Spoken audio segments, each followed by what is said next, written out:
Hello. Hello. My name is Lise Colucci. I am one of the life coaches at queenbeing.com, where we help you to discover, understand, and overcome narcissistic abuse in toxic relationships. And here we're going to do our weird delay thing again. Hello and welcome today to everyone who is here already and whoever is joining us. Welcome, welcome. Hello, Lori. What's going on with you guys? How are you doing? I'm just waiting for it. I see people in here, so go ahead and say hello and wait with me while this computer does its thing where it makes me look all strange and jumping around. Hello, hello. Hi, Nikki. Okay, so I think it's almost done. There it goes. Okay, is it better now? Hi, Karina. How are you? Your little wave. You relapsed. Oh, honey, it's okay. We do it. It happens. Are you able to reinstate your resolve to yourself? What's going on? Tell me what's going on. Okay, so let's start. Today, the topic was brought up last week. Hey, Missy. The topic last week that was asked about if I could do a talk about sex and the narcissist. So yeah, here we are. So what I did is I asked people for questions, examples, whatever they wanted to know or talk about or anything they wanted to share that they thought would help other people. I'm going to keep it all anonymous and I'm going to read through them and then give a little, mention if there's anything I feel like needs to be mentioned or would be useful to add to it. So that's what I'm going to do today. And I will probably there were so many replies within a 2-hour period that I'm going to probably do this in 2 sections. So I'm not talking for hours. And so that it has a little more, so I can get a little more into it. Okay. Number one thing that I want to say before we start, when we're talking about sex at all, is nothing is meant to make someone feel shamed or judged, criticized, or like anything that they do in their own life is wrong, bad, shameful, or anything like that. Okay. We all have different needs when it comes to our sexuality, and we all have the right to express, and as long as we're not harming someone else, right? And so anything that's said or anything that I'm reading is just the person who mentioned its take on what it felt like for them, okay, and what boundaries it pushed for them. It may not be your boundary, and I'm not saying anything's wrong with some of the things that are said here, except for the way it happens within a relationship with a narcissist. So hopefully that little disclaimer is enough to help. And I also realize this is a triggering topic. So if sex is not something you want to delve into, tune in. I'll do something different tomorrow. Okay. But I will be doing this, probably more of this later in the week, but not 2 days in a row. So, okay. So that said, and also if you have not already hit subscribe, do so, and I'll remind you at the end. So here we go. Okay. Sex and the narcissist. What I want to start with is the overall abusive intimacy that is underlying with a sexual relationship with a narcissistic person. So we know that a narcissist will basically get into your entire life, right? They affect you in all areas of your life, in your, your mental thoughts, in your emotions, in your work life, in your finances, in your spiritual life. It doesn't matter. Your sex life's no exception. Okay. And in fact, it's a really, really, really powerful place that they have to keep you addicted to them, and that they use, whether it's intentional or not, to keep the relationship intact and to keep you a victim to their controlling and objectifying nature. Okay. So I've heard good things as in it was good, but I've never heard anything as in it was emotionally satisfying or fulfilling, or that it had anything on the positive other than the physical side, ever, when dealing with a narcissistic person. So here we go. Lori says, okay, I'm going to read your relapse. I want to read what you said here after I do a bit of this. Okay, Lori. And then I'll come back to that. So please remind me if this chat gets really crazy, can you copy that and then just paste it later so that I don't miss you? Because I don't want to. All right. So let's get going with this. All right. So somebody asked, why are some so affectionate and it's never reciprocate? Well, that's the nature of sex with a narcissist, right? They often, if there is affection, it is sort of a limited affection. And after a while, you realize that it's them seeking the affection out of you. So they might give you some affection in order to get a response that is affection back. Basically, they're using you almost across the board for an object in which to satisfy their own sexual desires, needs, fantasies, whatever. They're objectifying. They're extremely objectifying people, and they use your body. And you know, most of us would like affection when we have a sexual partner, and a narcissist doesn't. They don't feel the need to. How am I trying to say? Some of them are quite affectionate because what they're doing is it's their own need to have that put back toward them. And so they know that if they say certain things, it comes back to them, right? It's a way of controlling. It's not true affection if you ask a question about it. It's generally, the answer will be an objectified statement. And I'm going to read more, so I'm making more sense later, but I'm going to keep going here. Does that make sense? So someone says, this may not be true for everyone, but in my experience, if you want sex and affection, they withhold it. Yeah, this is a big one. Not all of them. This is kind of a certain type of narcissist will withhold any affection and any sex, or as in the case of the first question, why did they not reciprocate and why are they not affectionate? It's withholding. They're withholding it because they can, because it's control, because it's power, because they know it's something you want and they're not going to give it to you. Because that's how they roll, you know, that's how they function. Hello, Brad. So she says, if you don't want it, they won't leave you alone. I lived with two of them and neither wanted to hold hands, kiss, hug, cuddle, etc. And that's kind of goes back to the first question. Yeah, because they withhold it because they know you need it. They know you need it. They don't really need it. So they don't need to seek supply through it. Instead, the way they seek supply is by watching you suffer. Right? Okay. Anything to control. It's all about control. Sex is power. Sex is control. That is what it is to a narcissist. It's about keeping you hooked. It's about keeping you addicted and their own need to satisfy themselves sexually. Right? So it's a win-win for them for the power and the control, but it's horrible for anyone who's on the receiving end of it. So, I mean, it basically feels like you're having the thing that makes the deepest, most intimate connection with another human being stripped away from you, and you're left empty, alone, with someone basically doing you, right? Sorry to word it that way, but that's what it is. That's what it feels like, and it's pretty empty and pretty cold. So mine was no kissing. Someone says, I could count on one hand how many times he kissed me while lovemaking in 4 years. Well, they don't make love. I don't know what words I'm allowed to say here, but you know, they screw. Okay. They never reciprocate when it comes to oral sex. And yeah, well, and because if they know you want it or they think some of them really enjoy the power of the other partner's pleasure. It isn't about wanting to make someone feel good. It's about the power it gives them to hold that power over someone else. I mean, we all know what that's like a little bit because it's kind of the fun of some of it, right? But it's to the degree that that's all there is. And it's disgusting objectification, really. Never cuddled, never kissed. Okay, we're keeping with that topic seems to be prevalent. Okay. Unfortunately, I live this. Withholding is brutal. It is brutal. And it's all about control. And it's all because what are you going to do? They know you're faithful. They know you're not going to cheat. Right? Well, they assume you won't. And they know that if you did, it would be against your own moral code. And so therefore it would just be more supply, even if you did. So they totally have the upper hand there. And why they want it is because it's power.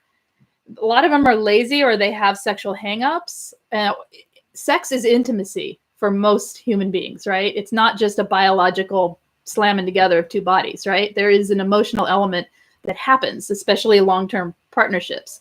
Yes, you can separate and make it less so, and so, for some people more than others. It doesn't make them a narcissist. It just means they can have one, that part of their life be separate, at least on some level.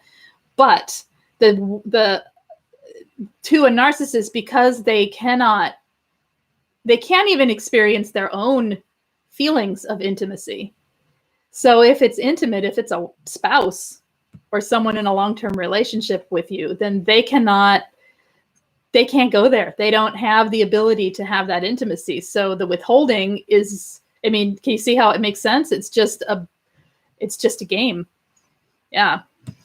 My ex withheld with no reciprocation. Actually, both of my serious exes. Right. It's so then I question, why do we tolerate it? And I don't mean that in at all critical. I'm really questioning, like, why would one tolerate that? Why is that enough? And so then when we look at that, then we can start working on how not to have that happen again. Right. But we'll keep going with them for today. When we can talk about that more if it's interesting to anyone. Mine hardly wants to kiss because kissing's intimate. So lots of stuff about kissing, not wanting to kiss when they're intimate. He would give normal kiss, but keep his eyes open and look away. That's super common with the eyes open thing. It's this robotic sort of looking through you thing they do. It's like they're watching you while they kiss you.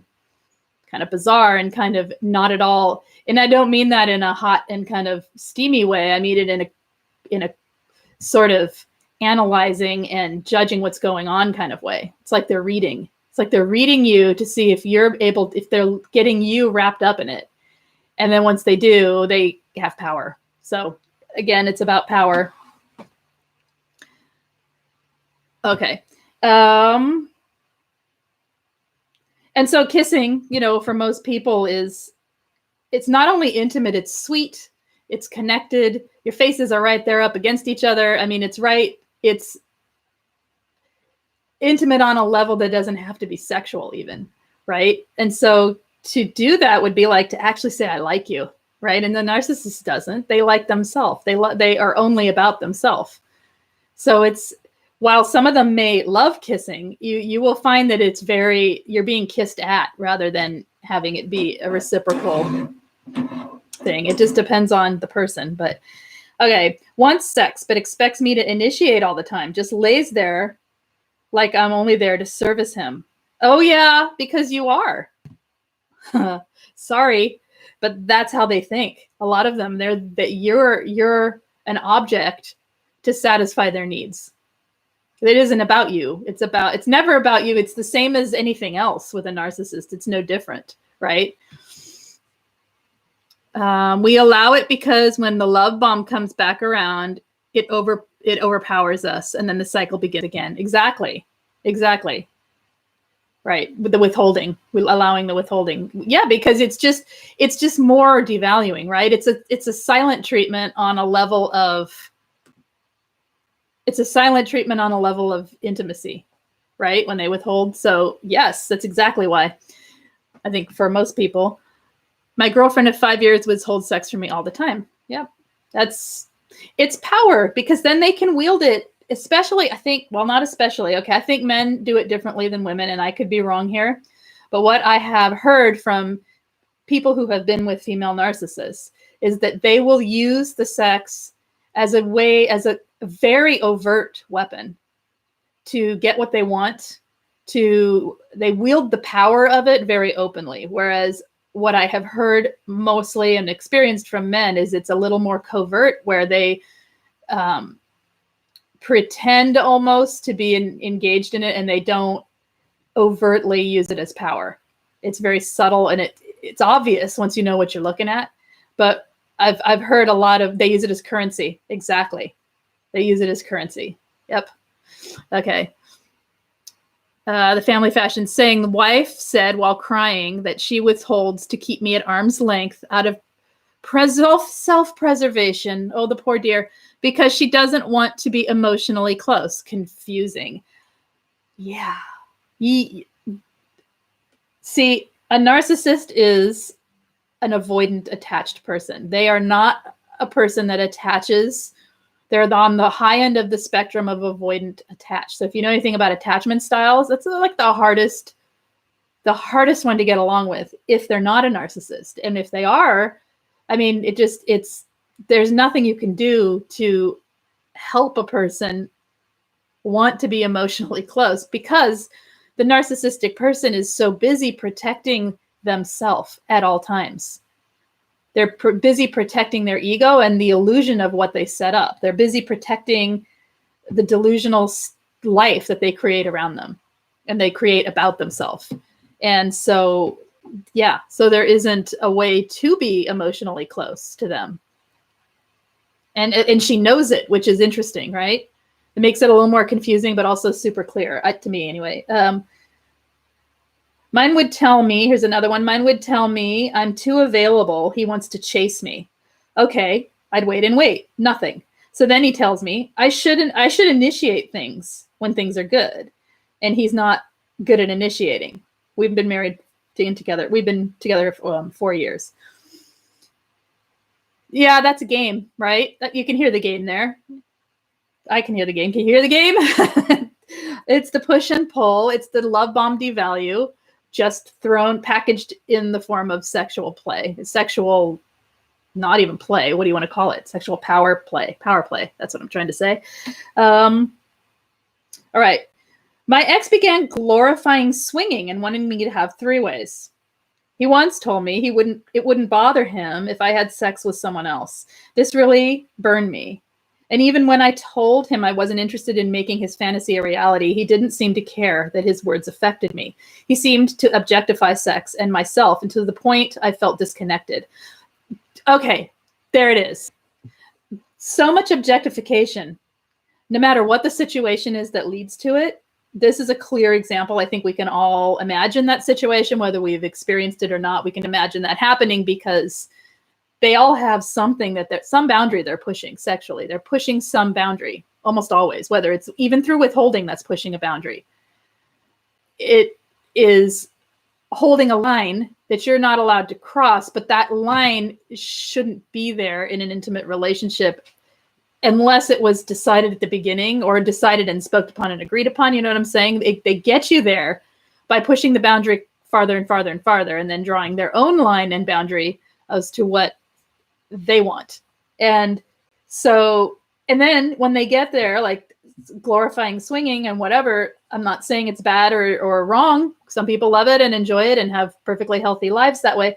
To others, it's completely not something they want to do.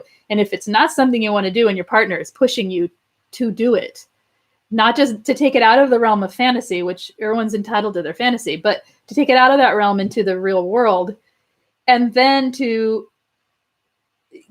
be so far into that your partner, her, felt objectified and saw that they objectified sex on the whole, like across the board, objectified sex, and that it made her feel disconnected.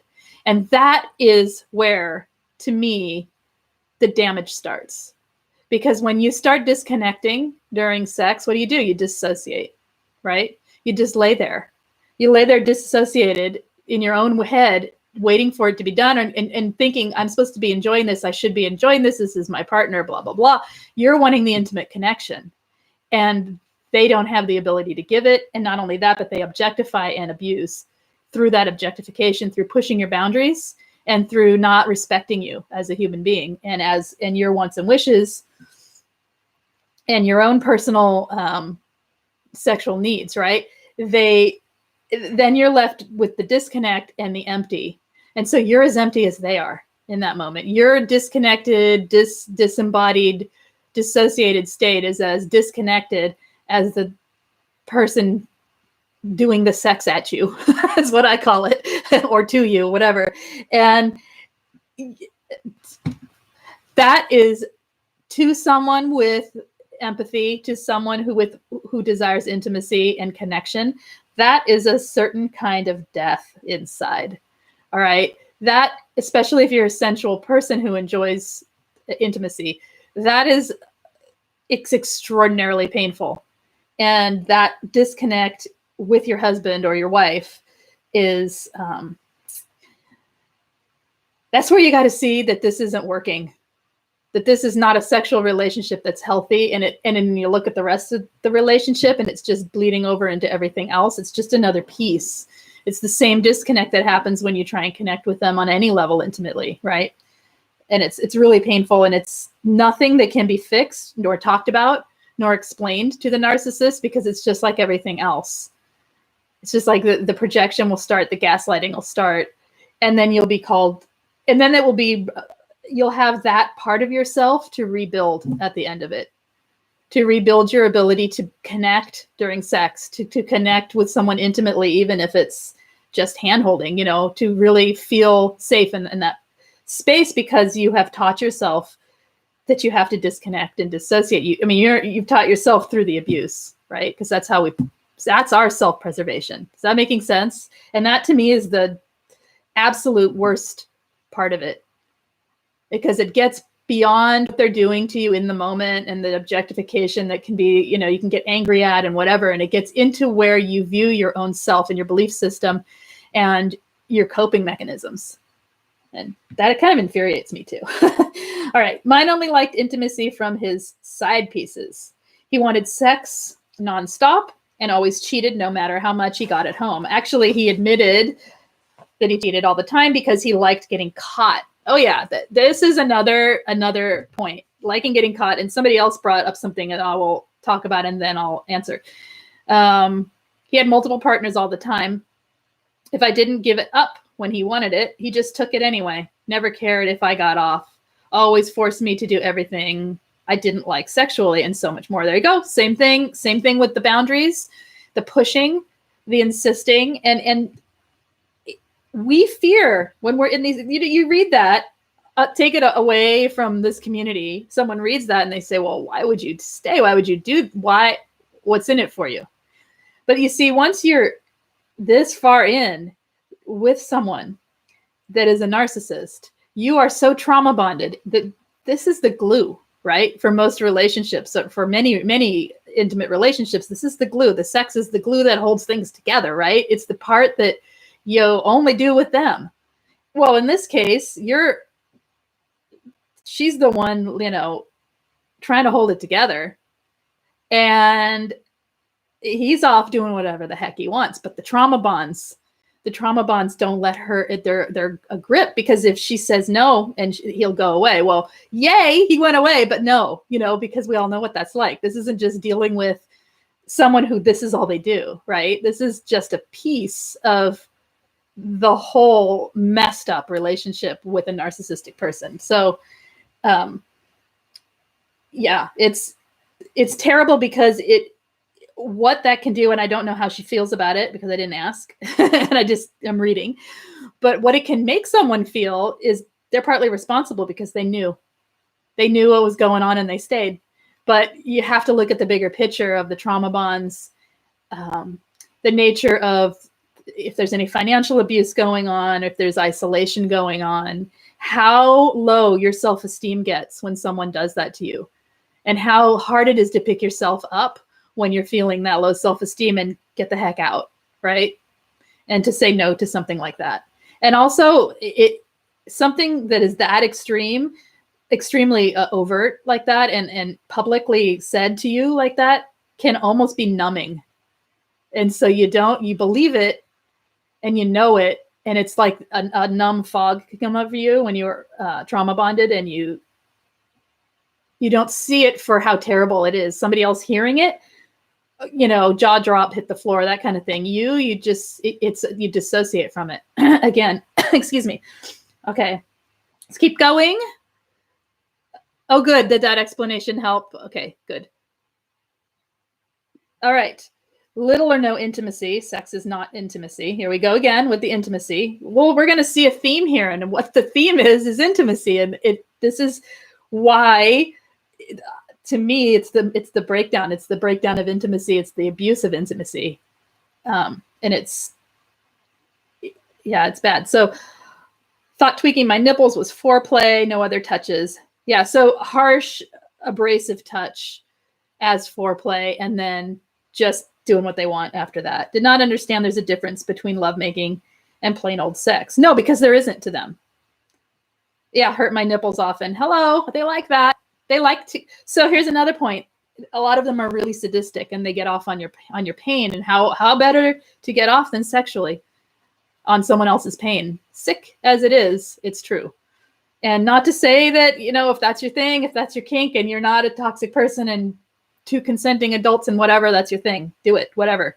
But when you're talking about a narcissist, it's a sick and disturbing thing because they have no empathy. So the fact that they can get their juices flowing, so to speak, over pain and suffering and hurting you, but they can't get the same amount of energy up for something intimate and loving and just deep sharing and being close is, can you see how that is super disturbing?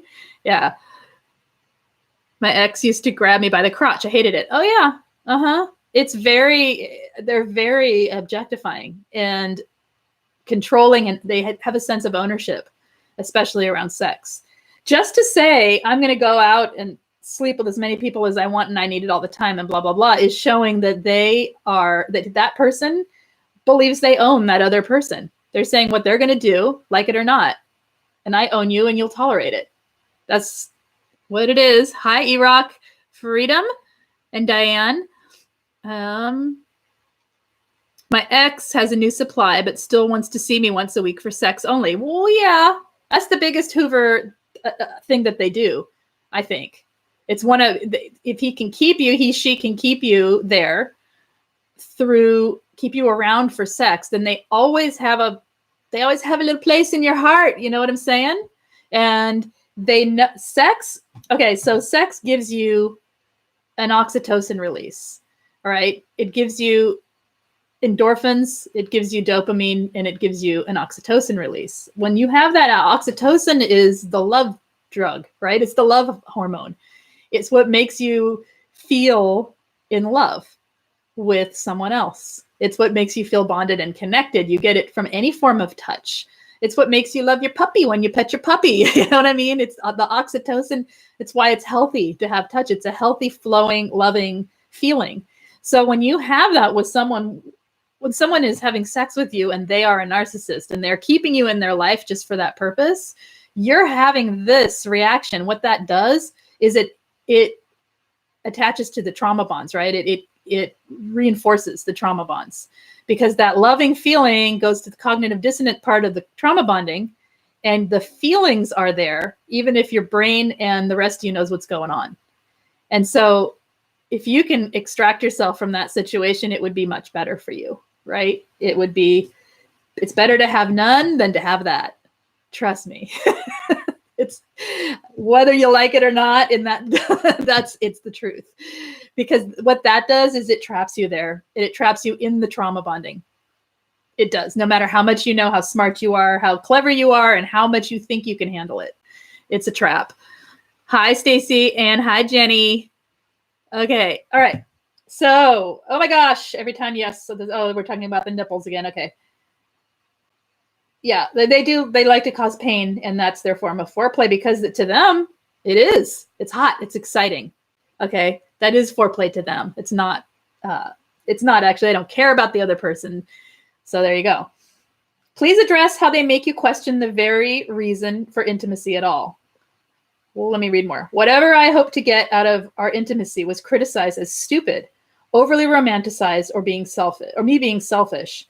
Now I'm out of a 35-year relationship trying to start new, but struggling to understand what I even want to get out of it now. I'm confused about what normal people expect to come away with emotionally. Two things there. I think we talked about it a lot, about the intimacy and how they don't have the ability to have true intimacy, just like they do not have the ability to truly love someone because they do not have empathy.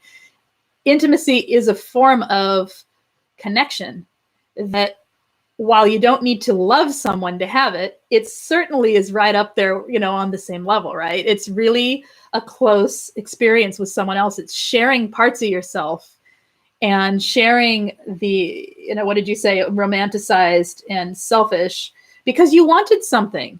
You can't ask for anything from a narcissist. As soon as you ask for something, it's basically like asking them to be accountable to you. and they aren't accountable to even themselves. So and certainly not to other people. You can't ask something of them. So to them, they're going to call you selfish because it's projecting that right back onto you. Their lack of ability to give. They don't give. They're not givers. They are takers. So they cannot have the level of intimacy and romance. They can love bomb the heck out of you, but that's not romance. You can feel the syrupy, sick fakeness once you know what you're looking at, right? So, but what the important part here for you, for what you're saying that I think is important, is that you're confused about what normal people expect to come away with emotionally. It's what you want to come away with emotionally that matters. There is no normal people. Everybody has different needs and expectations and levels of intimacy need for their own life. We all have different levels of connection that we have. So it's finding a partner if you're thinking of dating again, or if you're just questioning it. It's when two people have similar needs, really. Or if they don't, they're able to express their needs and give to one another the needs they have. That's called a healthy relationship, right? Maybe my needs are different than so-and-so's needs, but I'm able to understand theirs. They're able to understand mine, and we give and reciprocate because it's healthy, if only. So this is fantasy world here. But in any case, that to me is what it looks like. That's the expectation, is that there's communication on a level where you're able to speak openly about your own needs emotionally, not be criticized, not be called stupid, not be told you're overly romantic, whatever. If that's who you are, it's who you are. And having the other person, if they do not feel exactly that thing or have those same needs, at least be able to give those things in a way that is healthy and giving.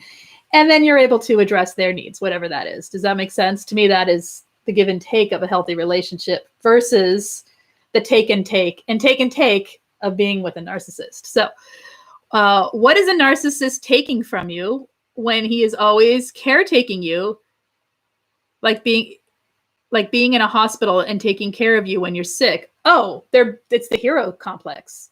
They like to be the one that people think are, or that you think is the hero, there to save their life. They're to save them. They're the one there for you, right? It's not the same as someone doing it out of love for you or kindness for you. Or does that make sense? Yeah. Okay. They gain supply for their own ego that's built up. And if you notice, and I mean, I don't know how it is for you, but if you notice, it's not, you can have one bright, lovely friend who simply adores you show up for 5 minutes, and you get more out of that than you do from a week of a narcissist sitting by your side, right? Or an hour, or whatever. Like a truly loving, open-hearted person who's just there to give for you, you can feel the difference between that and the sickening caretaking. It's also control. When you're down and they can wipe your brow and change your clothes for you and like do all the things that are needed when you're sick and injured or whatever's going on, then they have ultimate control over you in a sense. And some of them really like people to be down and disabled or injured or ill. It's sickening. Okay. Dragging you into the state of learned helplessness. Yep. That happened with me. It sure is. It sure is, because and also they can say, well, I did this for you. Why? How dare you say this about me? I did that for you. It gives them something to hold over your head. Quit being the victim, right? Okay, I'm going to move on with this because we have so many. I've been divorced from my narcissist since 2013. Still haven't dated. I guess I'm in too deep. I guess I'm too deep. I have to be emotionally attached to a person to have sex. I've never had casual sex. Is that weird? Nope. I'm right there with you. Understood. It's a difficult situation after a narcissistic relationship to learn how to maneuver in today's dating world. Let me tell you, and we could talk about that. That could be a whole nother live stream. In fact, it probably should be. And if you remind me, I'll do it, because it's a weird, weird world out there. And being in it myself right now, I could tell you stories and observations. It's more like observations. I don't have a whole lot of exciting stories, but I could make them exciting. Really, it's more boring observations. But truthfully, yeah, that's a good thing to talk about, because it's where a lot of us are, right? And it's not weird. And if you're an empath, it's a good thing to know about yourself, Vicki, because if you are, depending how sensitive of an empath you are and how your empathy operates in you. Some of us, touch is, like myself personally, touch is, I get a read off people. Like I actually feel things that aren't my own through touch. So I don't want to be touching someone that I don't know. You know what I mean? Like, it's just too much. It's too much. It's overwhelming. So the intimacy aside, and like, just like, aside of the casual sex thought, is that element of what I know it does to me on an energetic level and on an emotional level is too much, right? So I don't think we're too deep. I think we're just deep enough. We're just as deep as we need to be, and we can find our way. It's just navigating it a little differently and being really okay with being by yourself until you find the person that you're meant to be with, or maybe not even meant to, but that is healthy to be with. Okay. And everyone's relating to you. So yes. Is it normal to be physically sick at the thought of dating or intimacy after a narc? Yes, absolutely. It's normal. There's a lot of healing to do. Can you hear why, just from the first part of this stream, can you hear why there would be so much healing to do? Just that one cycle that I described of how we're forced into a state of dissociation in order to tolerate the sex. Even I say tolerate, what I mean by that is we are engaged in it because we want to be, right? At a certain point. And yet it's not what we need it to be.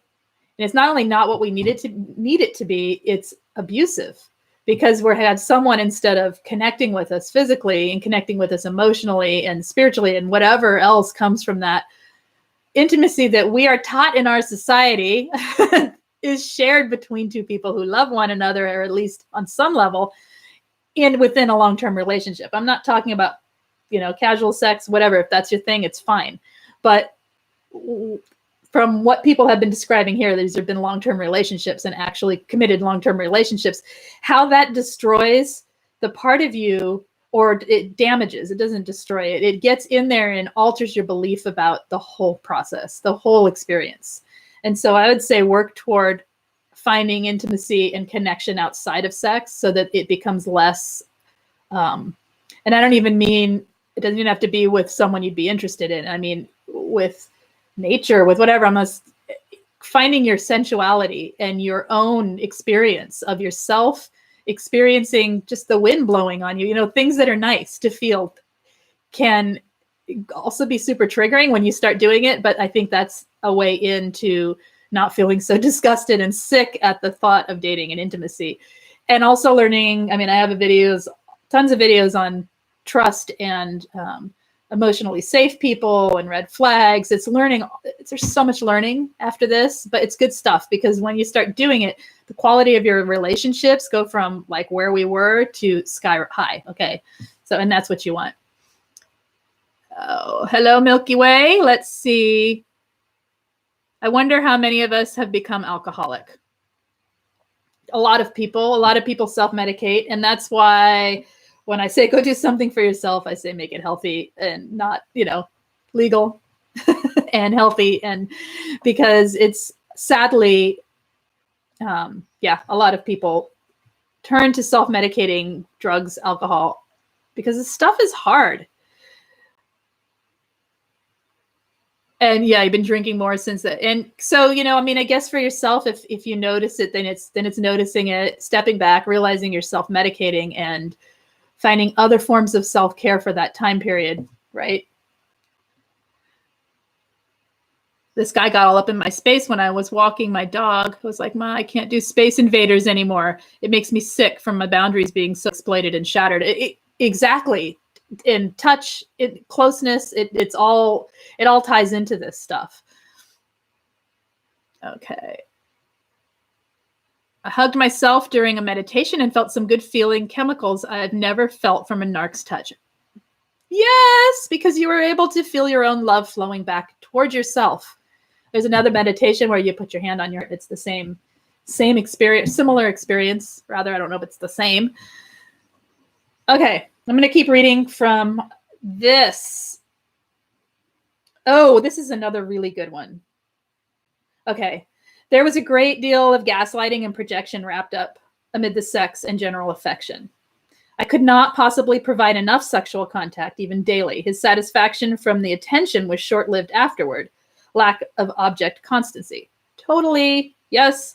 Then invariably the wrongful accusations of infidelity would begin from him. I'd cry, pleading to believe in, and the cycle would repeat. I had no idea why for 25 years. What I'm hearing there is he set up a situation of a love bomb devalue within the sex life by being insatiable, which some people are, whatever. And if they are, you deal with it. So what? I like chocolate. I'm not going to eat it all day long. You know what I mean? Like, who cares if it's not enough, right? That's a ridiculous thing. But to a narcissist, it's everything. And then it's not enough attention afterwards because they can't just have, half an hour of, oh, you're so wonderful or whatever, or that was amazing. It has to be days and days of it. It has to be nonstop and continuous, stroking that ego. Ego, I said, right? And then when there's anything, and then to say and accuse you of infidelity, that sets up the devaluing right there. So that then you're left pleading and crying, which then what? It raises your dopamine, it raises your adrenaline, it forces you to go seeking the love bombing, and bam, the cycle starts over again. Yep. And that's what they do. And there's more to this. As I began to become emotionally worn thin, being affectionate was forced, and he'd complain it was cold. Yes, because you start dissociating, you start detaching, because you have to. You can't survive it. I mean, at a certain point, you start to see. You either see what's going on or you don't feel right, and you detach. And you detach because it's so painful to attach, because they're not a safe place to attach, right? And so then you probably are being a bit cold and forced, which, I mean, you're saying here you were. It was, and they need that supply. They need you to be the most warm and giving, because what are they after? They're after our light, my friends. They're after what an empath has. They're after that ability to give so much of yourself. And through sex, so much is given, right? They're after that. And if they don't have it, if it's cold and sort of like the way they are, it's not enough. And they get frustrated. They start having little narc fits at you. Yeah. And she goes on to say, I stood up multiple times, citing the fact that this is horrific treatment, and it was at fault. And then came the projection. Yep. And everything was their fault. Then began to become successfully colder himself as he figured out I was awakening to his tactics. Yep. Glad to be free of him and align with myself and truth. I'm glad you're free too, and that you speak your truth. Okay, so yeah, that's a really good one to hear, I think, the way that was worded and the what went beyond that. Okay, so let's see. Yes, yours. And only because you said your name. I'm not saying names here. All right. Let's see. I have definitely been there. What are we saying here? How about decades-long withholding for religious reasons? Same deal. Control. So, okay. So let's talk about anything with sex and religion. So anytime they pull religion into sex and they're a narcissist for whatever reasons, whether it's withholding or forcing, or forcing sex through using words that cites religious reasons why that you should be doing or why they are withholding, that's like double whammy power play, because not only are they attacking you and coming after you on an intimate level, but they are getting into your spiritual life as well. So it's not only the intimacy you have with them, it's the intimacy you have with them and yourself, and it's the intimacy that you have with them, yourself, and your God and your faith in, right? And so, wow, yeah, that's just, hate to say it, but that's just kind of evil, right? Yeah. I don't hate to say it, but I mean, what I mean by it is it's the ultimate, it's sadistic. It's a sadistic play on someone's faith. And to people who, whatever your faith is, whatever your beliefs are, they're pretty strong for most people, right? And they're pretty much part of who you are. And you don't change people's faith, right? People come to their own faith. And so, yeah, they attack. They go there and total control. Let's see.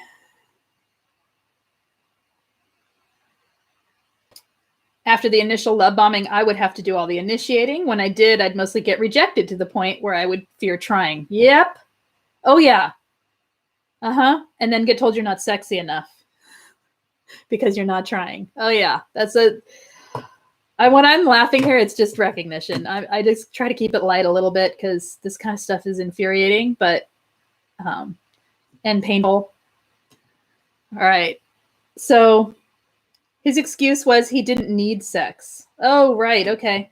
Yeah, he doesn't, because he doesn't need intimacy, and he can get himself off, right? Or he's has sexual dysfunction and he doesn't need to, or sexual repression. A lot of narcissists are extreme. Well, they're all repressed emotionally, but some of them are extremely sexually repressed too. And there you go, right? So whether it be repressing what their true sexuality is, or repressing what any form of need or intimacy wrapped up around it. Okay. All right. My husband told me he loved me yesterday and asked him why. And this was all being said while he was stroking my body. He said, your body. You know what? Heard that one more than once. You are not alone there. Oh my gosh. Yes. Really, after 20 years, it's still purely physical. Yep. I'm sorry. I know how that feels. I do. And I'm sorry. And you're seeing the truth. Okay. That's all I got there. I'm sorry though. It's not a fun thing to hear. It is a realization you have to see though. Right. With my narcissist, our sex was always extremely passionate and emotional. It was actually the only time I ever really felt loved by him and connected. Yes. Okay. And I want to talk about this. But with my new boyfriend, who is definitely of the healthy and stable, I can't seem to quite get what I need from him on that level. Okay, let's talk about this. What you were given there is the ultimate love bomb during a time when your oxytocin is high. Yes, I experienced this as well. And what you were given there with that narcissist was, they were probably a highly sexual person. They were probably I'm going to just guess here. You tell me if I'm right or wrong or whatever. Probably the more vulnerable, covert type of narcissist, where they seemed like a decent, good person. They did good deeds in their life and so on and so forth. They seemed to have empathy. But when you really break it down, it's about their needs only. When you really break it down, what it comes down to is, what do you love about me? Your body. Okay. Just exactly like the person ahead of you wrote. When you really, really, if you were to have asked, I think, Kaylee, what is going on partly is you're used to a high level of love bombing while you're having your oxytocin levels spike. Okay. And so it's finding new connections with a different type of person. It's similar to when you meet someone new and they're boring, but they're really nice. And like, they look cute or whatever, yeah, they're attractive, but you don't have that thing that you had with the narcissist. And so you write them off as a friend only. It's a similar thing, because what we're used to is a high level of the chase. We're used to being treated like prey. Okay. And when a narcissist is being extremely passionate and emotional, it's them projecting what they know will effectively keep you with them. It's not true emotional response, or if it is, it's their clinging need to cling to someone. Some of them are extremely vulnerable in that they need to cling to their supply. And so they will pour a bunch of emotion in, but it's not, because they lack empathy, it's not the same as being truly loved and seen as a human being, for who you are. Does that make sense? I can't speak to it because I don't know the nuances, but I know for myself, this is exactly what it was. And it was really hard to see the difference until I started seeing, wait a minute, this is purely objectification in the ways, I have to think of the subtleties. When I get to my own things, I get the abuse amnesia, and especially if I'm live, I'm like, okay, trust me, I'll come up with it. I'll talk about it later when it comes back from the dissociative part of my brain. Okay.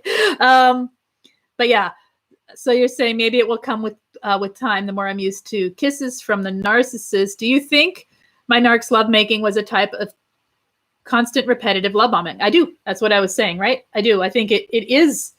Yes. It's absolutely a thing. And if they are good at it, and if they are the more covert type that knows how to say all the right words and actually has fear of abandonment, often that type. So what they're playing to is that often. All right. Without feeling the lows of being with a narcissist, the highs don't feel as high when it's healthy. Yep. That too.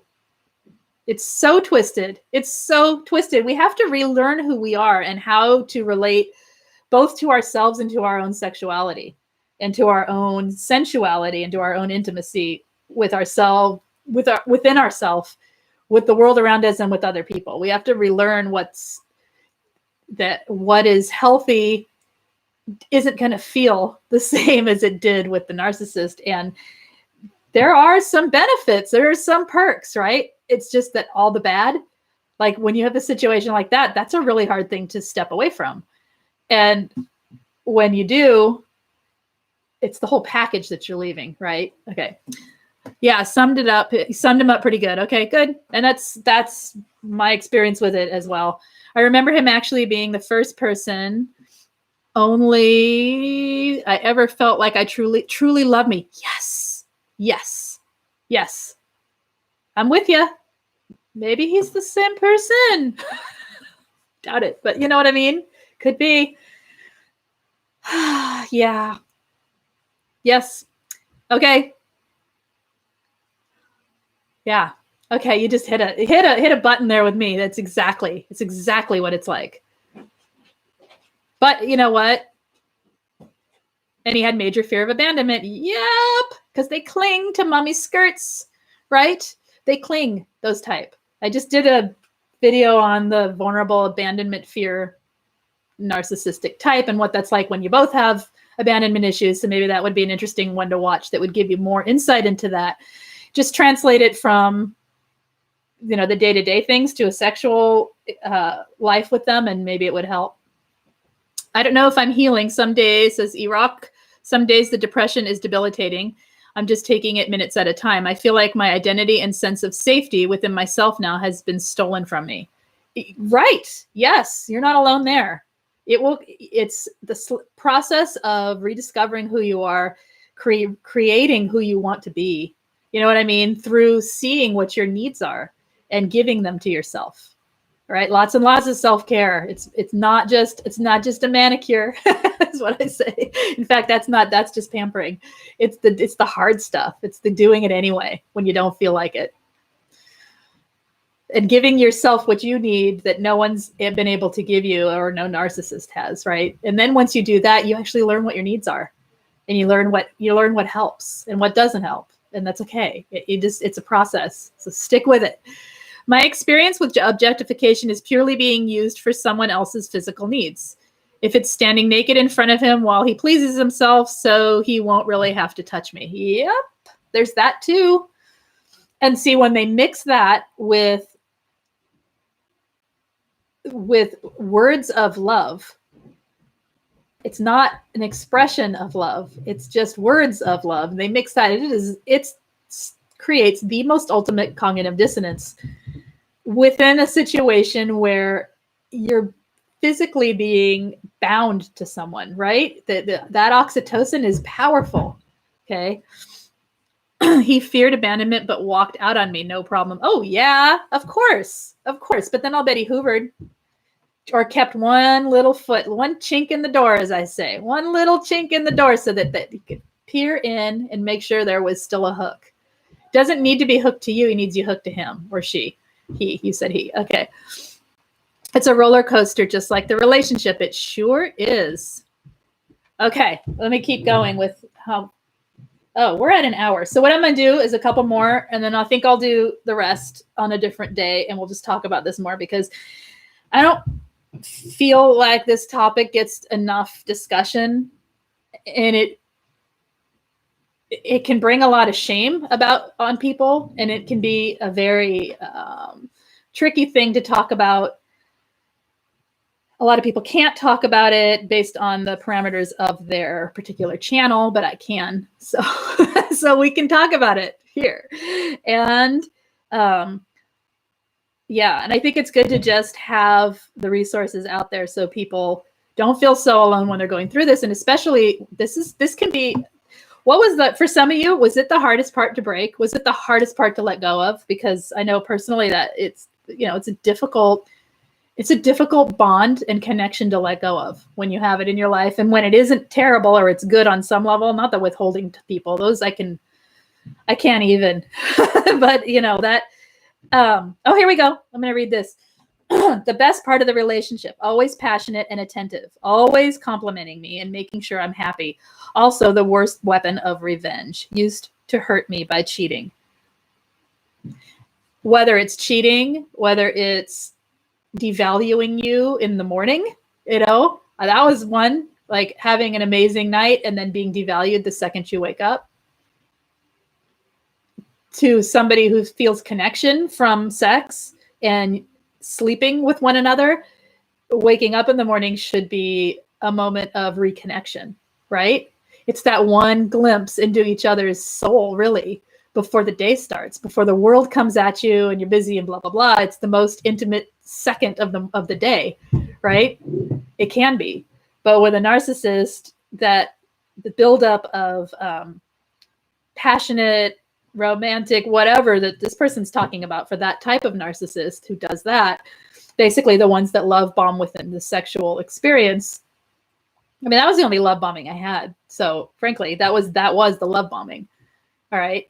So, but then to have the devaluing start the second you wake up, it's the other shoe dropping, but it drops and you can't say anything about it because it's so far removed from the event, right? But when you look at it as a big picture, it's right tied together. So, all right.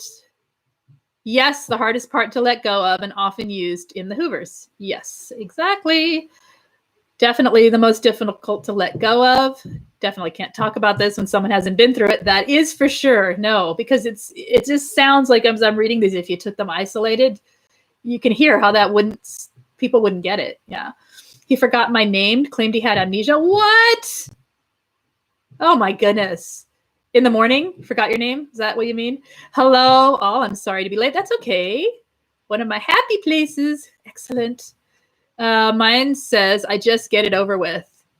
Oh, with an evil twisted smirk on her face. Yeah, you see, and there's a whole female narcissist when it comes to sex.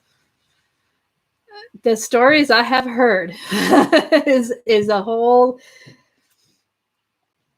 and especially, when they're with an empath, there's a whole level of knowing. So, okay, our society teaches women that we can use sex as power. It just does.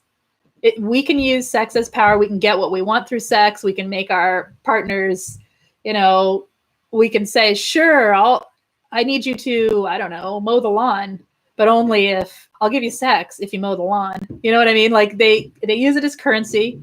And especially with a female narcissist, from what I've seen, and I'm generalizing, and men do it too, of course, but this is generalizing.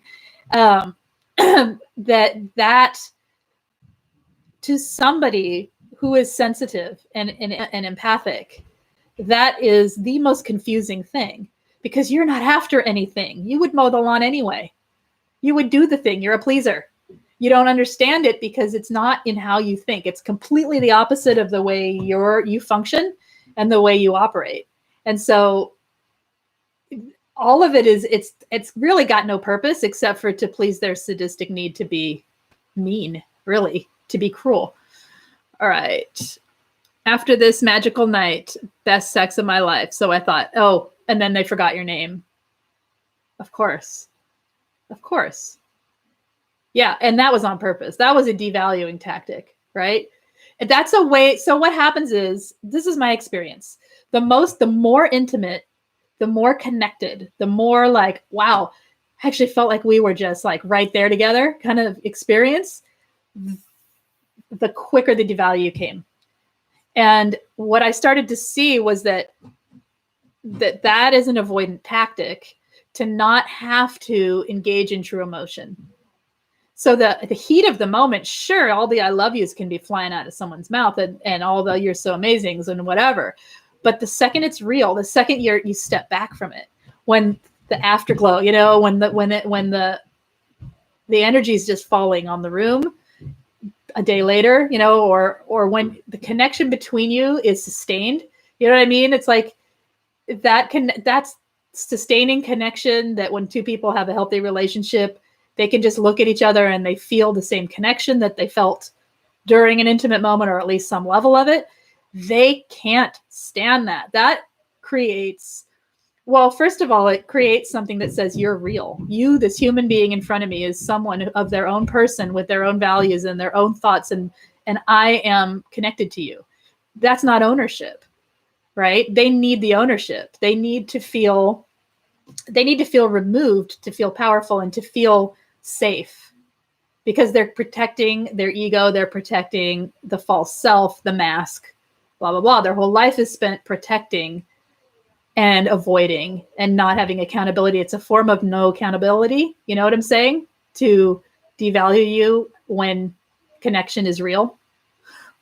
So yeah, that's what that is. That's what I think. Okay.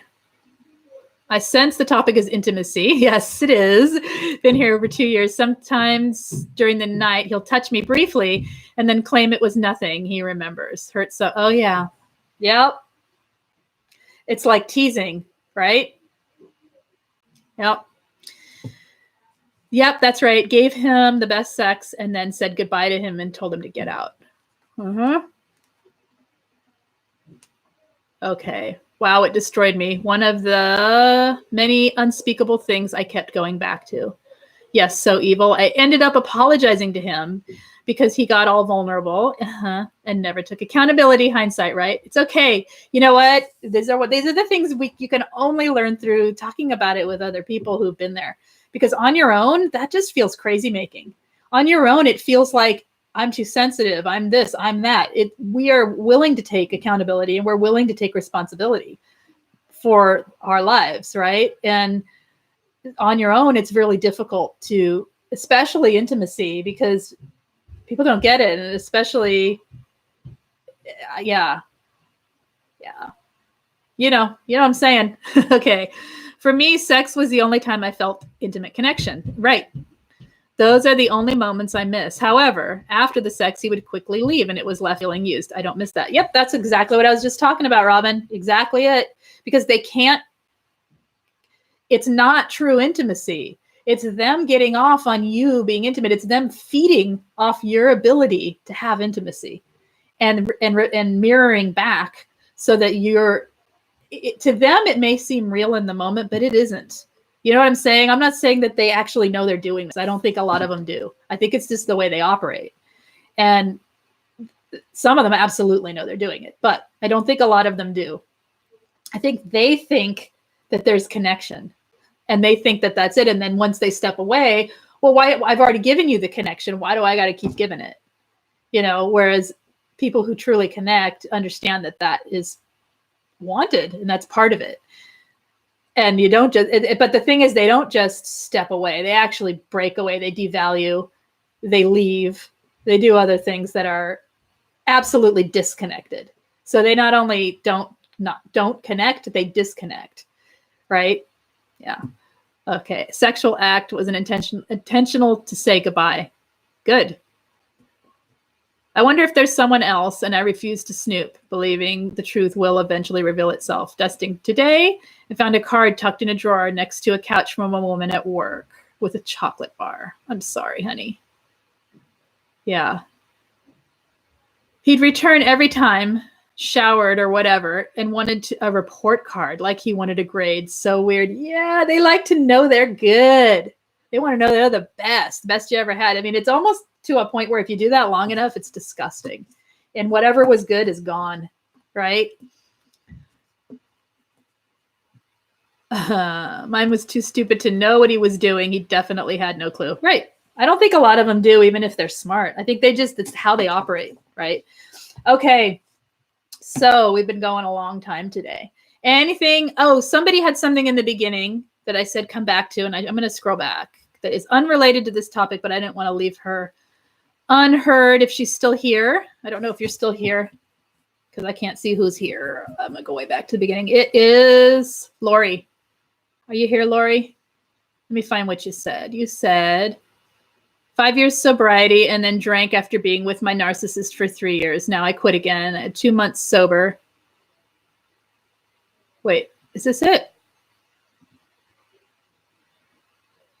Dealing with losing my kids and grandkids broke me again. Was that it, Lori? Or was there someone else that somebody had something and I said, bring it up? Okay. If you're here, let me know. Otherwise, please bring it next time. And I'm sorry, I kept completely rolling on this topic today. Whoa, blurry. There we go. I don't know how to fix that. How do I fix it? Just there we go. Mine played dumb with so many people would underestimate him. Yes. It was unbelievable. I saw his mask slip off 2 or 3 times and he seemed like a different person. Yep. Oh yeah. Okay. Anything else today that anyone has they want to talk about regarding sex and the narcissist? I hope this was helpful. I'm going to finish I think that's halfway. I mean, that is how many replies I got in like 2 hours. Okay.